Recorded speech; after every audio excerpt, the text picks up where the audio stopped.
When it comes to men and pornography, society shouts, "It's bad, don't do it," but they never give any real solutions. Bruce Lengeman, author of the book To Kill a Lion, helps to free Christian men from the nagging grip of sexual lust through heart changes, not just behavior changes. Hi, welcome to the show. I'm Suzanne Lynn with my husband, Jim Cheeseman, and Bruce Lengeman with the book To Kill a Lion. That's the book that he wrote. And we're just meeting together as friends, talking about different topics and subjects that are touched on in the book. Hi, Bruce. I'm glad that you're here. Hello. Glad to be here again. So, Bruce, last time we talked, we were talking on the subject of sin. And we covered really what sin is, part one. And the takeaway for that for me was that because you see something that could be sexual, doesn't make that a sin. It's when it manifests itself into getting into your system, into your life, right? That's right. It's the umgawa factor. It's like, hey, we are sexual beings, and I think one of the things that has hindered men from finding true victory is that so many of the sexual recovery programs have been guilt and shame. And so men feel like their sexuality is their enemy, and it's not their enemy. Lust is their enemy, but not our sexuality. And we need to be free. And honestly, parents need to condition their sons. And since we're talking, the book is primarily directed to men, although many, many women have read it and responded. But fathers need to teach their men, condition them to the world, so they're not always shocked or drawn towards this or that, because that'll just make the thing worse if you create a battle. Right. I think the biggest challenge for me as a man is to that line that you just mentioned, that you can be sexual but not lustful.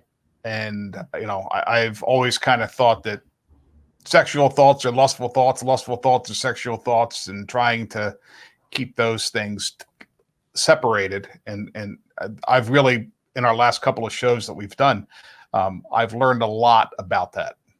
And Jim, where I've learned to help guys is you have to know your heart. When you see something, it's just like a couple of years ago, I remember, it's just a random thought.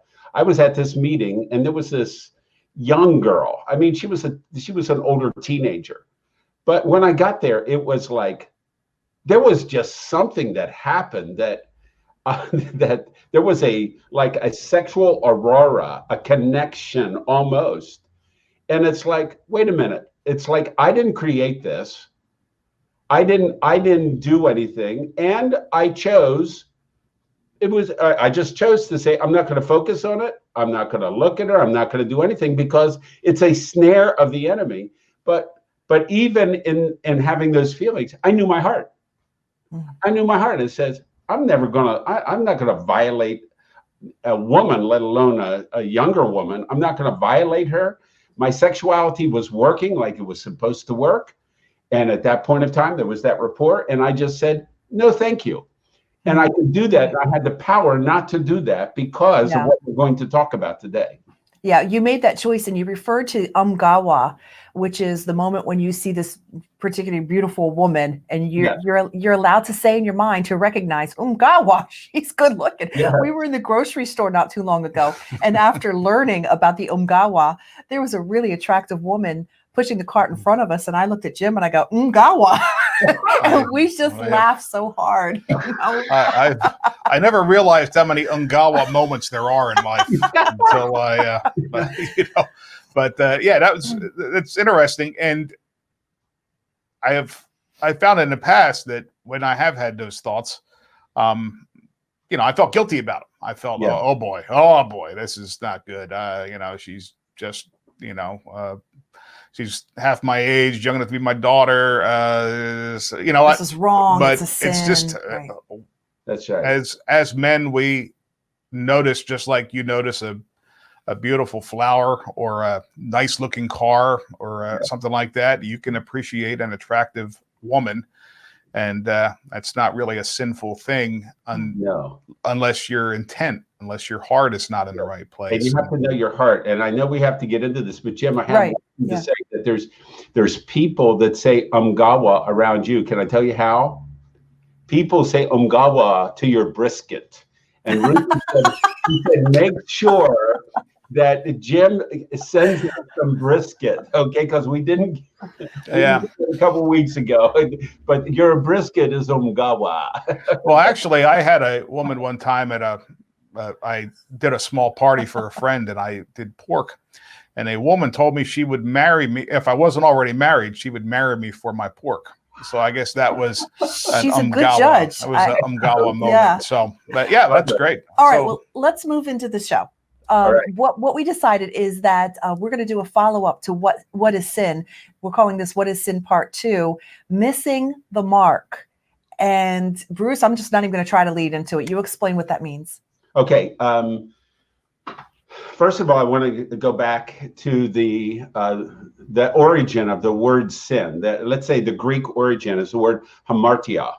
And hamartia means missing the mark. It's like you have a target there, and if you give me a bow and arrow and a target 100 yards away, I ain't going to hit the target. You know, it's not hitting the target. It's misalignment with the will of God, with the promises of God, with our covenant with God, and with our inheritance. Okay, these are the things as we come into Christ. The victory and the grace comes from us being aligned with each and every one of those things.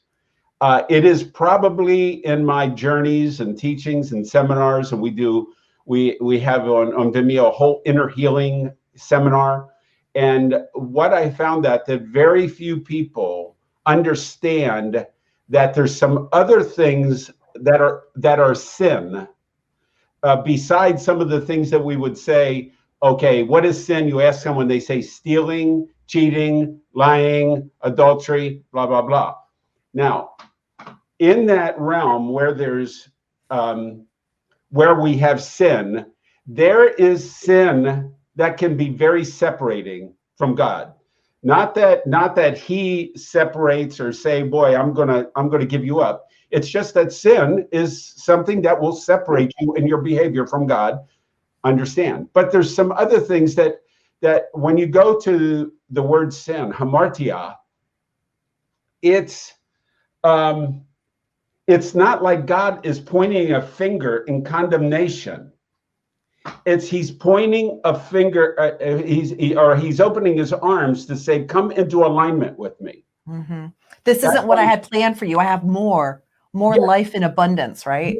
Yes. But let me tell you some other things that miss the mark, that are sin, but they're part of the sin of the journey that we're always on. For example, it says in 1 John 1, it says, if any man say that he has no sin, he's a liar, okay? Because we all have sin.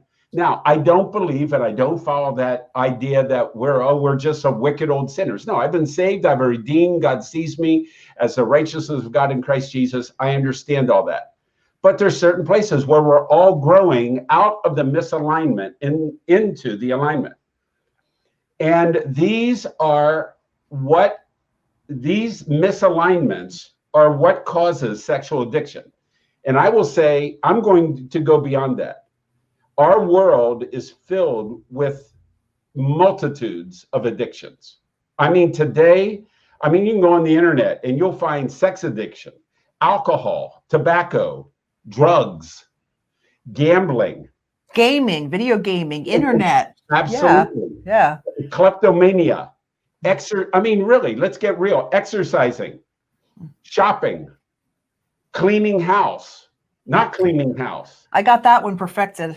That's not a worry. You're off the hook on that one. Really? Yeah. But seriously, they're addictions, right? Hoarding, OCD, all these things come because there's misalignments down in our heart that Jesus on the cross and the resurrection came to give us the answers according to Isaiah 61 that says, beauty for ashes, oil of joy for mourning, garment of praise for the spirit of heaviness, the release from prison. And so in dealing with any addiction, but let's center in on sexual addiction, for years and years and years, we've tried this behavior modification. Right. Try to get guys to change their behavior, and guys do need to change their behavior. But what happens is that you can do all these behavior modifications and discipline yourself not to do it, like I did, and I did it well, but the junk was still in my heart. It gives you an illusion that things are okay, and they're not. And you spend your whole life trying to fight this outward battle of this lust and this driving lion. That's where I got my book, To Kill a Lion. This lion that's in a cage clawing to get out. And you say, where does the killing of the lion come from? Well, it's going into the heart. It's addressing what's in our life, what's in our heart by the word of God. We don't carry shame. If I go to a men's conference, now you interrupt me anytime with questions. Okay, yeah, no, that's fine. But if I go to a men's conference, I'll talk on shame. And I'll talk on how men carry failure, shame, regret. And at the end, when I'm done, in fact, if you would see my video series on Beyond Sexual Purity on Vimeo, you would see the session on shame. At the end of that session, I said, how many of you realize that you're walking in shame? And literally a majority of guys, at least half the guys, will stand up to repent for carrying unholy shame. I realize that there's a holy shame, that when we do something wrong, there's a shame. It's when we carry it and it takes root in our heart. Well, wherever we have shame, or wherever we walk in rejection, wherever we walk in inadequacy in our life, any one of those areas where and I'm going to another area too, I'm just using them as examples, it creates a fertile ground for the brain to try to compensate and create a fix for those things that are out of alignment. That little high that you get. Yeah. It always tries to create a fix for our pain. But the problem is, the way the brain creates a fix for our pain is a worse misalignment. That's why, let me just go back to showering. Why do girls who have been sexually abused often are addicted to showering? Because they feel dirty, and the brain creates this fix, and it has nothing to do with fixing the problem. And most of the time, the girl doesn't even know why she's taking a shower. That is a perfect example, Bruce. I mean, that, man, you put that into imagery that it really makes sense. So something has happened, you're feeling a certain way about it, and your actions are trying to compensate for what you don't even know what's going on inside, right? What does you say a woman or a girl that's been abused or would compensate through what kinds of ways do you hear about men try to compensate and carry that shame through? What are some examples of that? Multitudes of ways. I could sit here and I could give you story after story of story of guys who have been healed of sexual lust because of what they were carrying inside. Let me just give you an illustration of it. I was invited to do a school in London, Ontario, years ago at a training center for people who had come out of sexual addiction. There were male prostitutes there. There were drugs, alcohol, ex-prisoners. And it was one of the neatest weeks of my life. It was 50 guys in there. And I'm supposed to teach these 50 guys who have come out of this environment what sexual purity is about. And it was just fascinating, the connections they made. Let me give you one example. There was a guy at the end of the week came up to me and he said, Bruce, he goes, thank you so much. He goes, I just really appreciated this week. I said, well, did you find freedom? He said, oh, yeah. And I said, well, tell me about it. He said, my addiction, sexual addiction. Now, I will say before I tell you what is sexual addiction, is that depending on the kind of wound you have, and depending upon the kind of fix the brain creates to fix you means that you're going to have a different fetish. Okay. You're going to have a different fetish. And so, and I said, well, what was your problem? He said, well, in relationships I had with women, I was addicted to trying to help the girl to have the greatest sexual pleasure that she could have. That was my addiction. I got value out of making sure she was sexually fulfilled. And I said, well, did you find out like where that came from?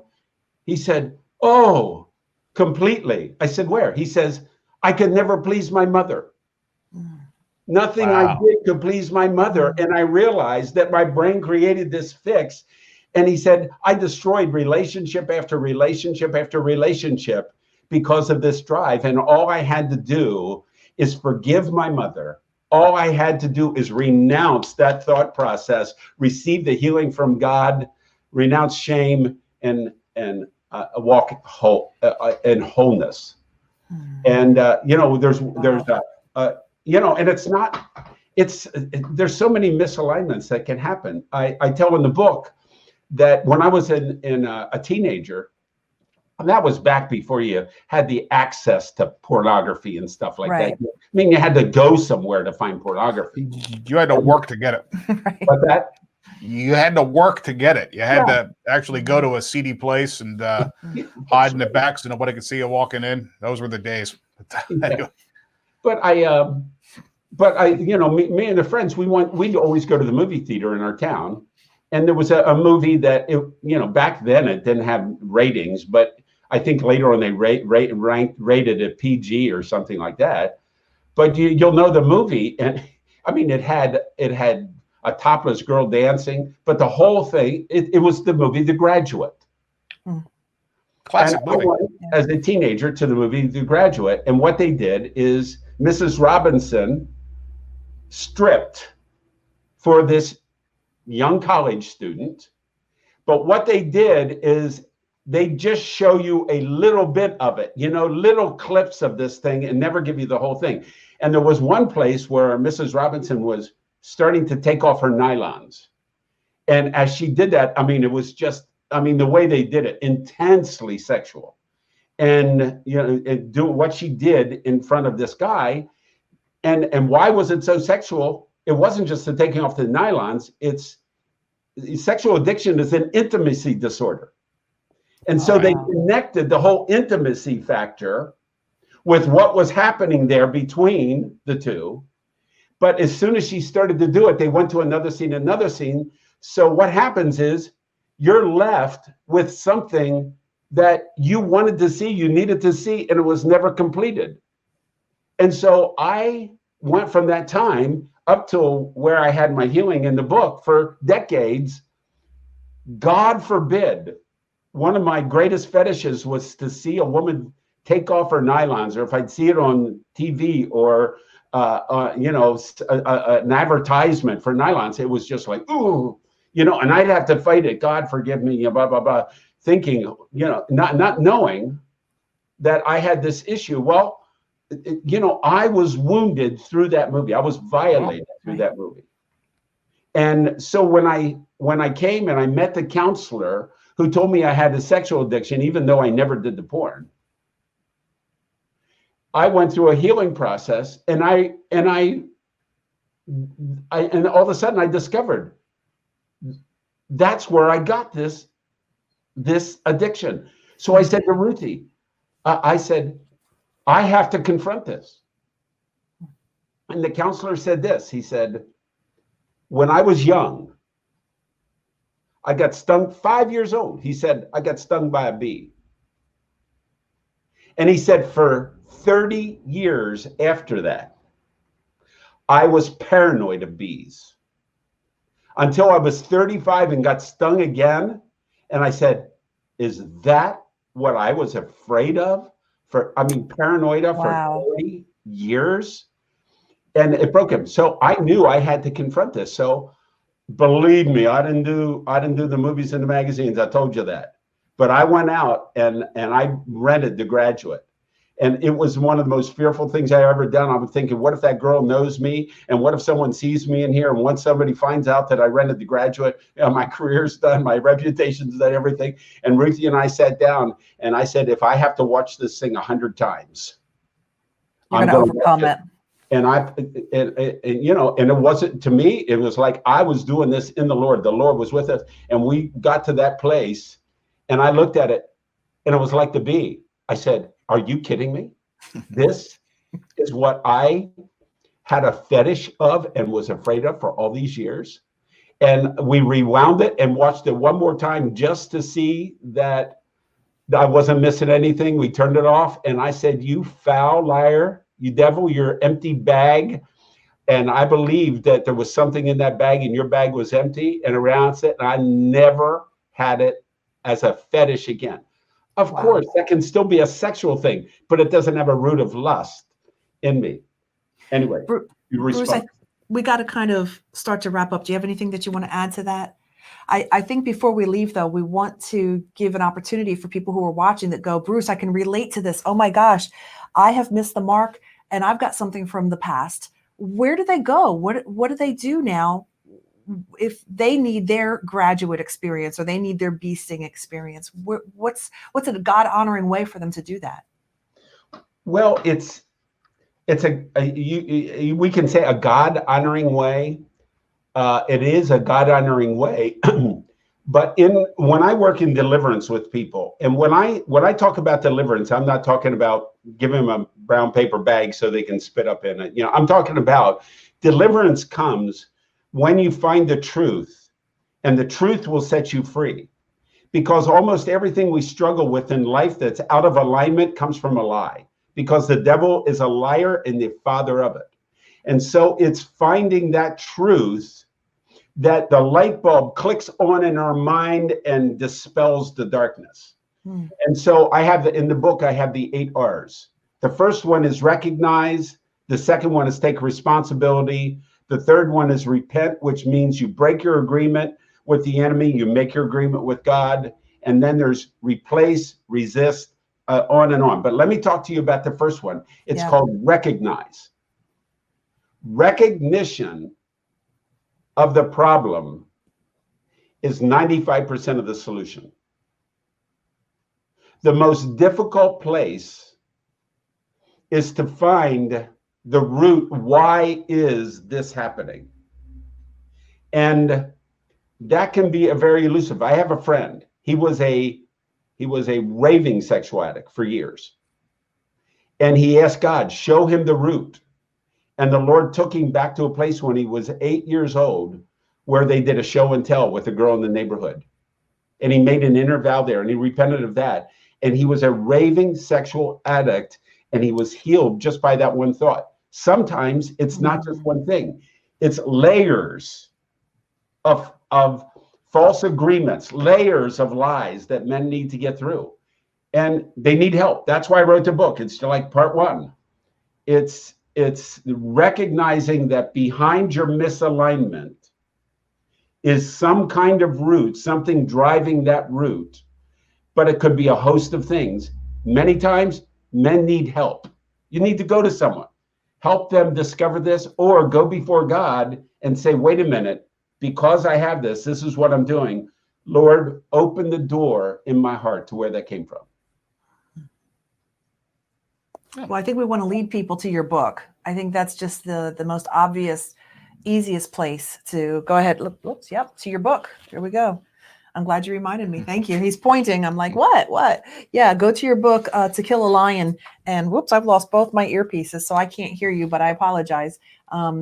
So yeah, you're going to see a lot of great information that you need in there. And Bruce, I mean, just as profound as the first, thank you, as profound as the first session of what is sin, the second one is just amazing to realize that there might be a past, there might be something that happened that you need to recognize that you've got a problem. And I just want to mention also that I have read this book.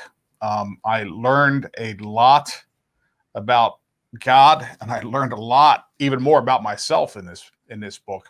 And if you're interested in learning more and getting a sneak peek of it, if you go to tokillalion.com, we have the The website is here on the screen here, tokillalion.com. You can download the first chapter for free. And you can also has links where you can order it. It's got links to all of the videos here that Bruce and we are doing, and Ruthie, who's not here with us today. We miss her. Tell her we miss her. We will see her in a future video, I'm sure. But anyway, it's tokillalion.com. If you go there, like I said, you can check out that the first chapter, and I almost guarantee you will want to read chapter 2 and beyond, and learn more about this, because it is profound to me. I just always thought that that sexuality was just kind of a dirty thing, and it's okay with your wife.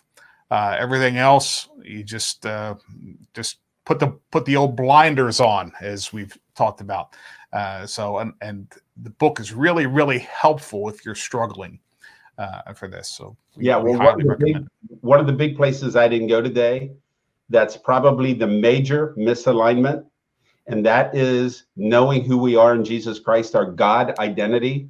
That's probably the biggest area that gives men the strength and the grace to overcome. I can't talk about it today, but maybe the next time, maybe a carrot for the next time or the time after that I can go into because that's one of the best truths that God, the things that God has provided for us that will help us in a way that will transform our whole life.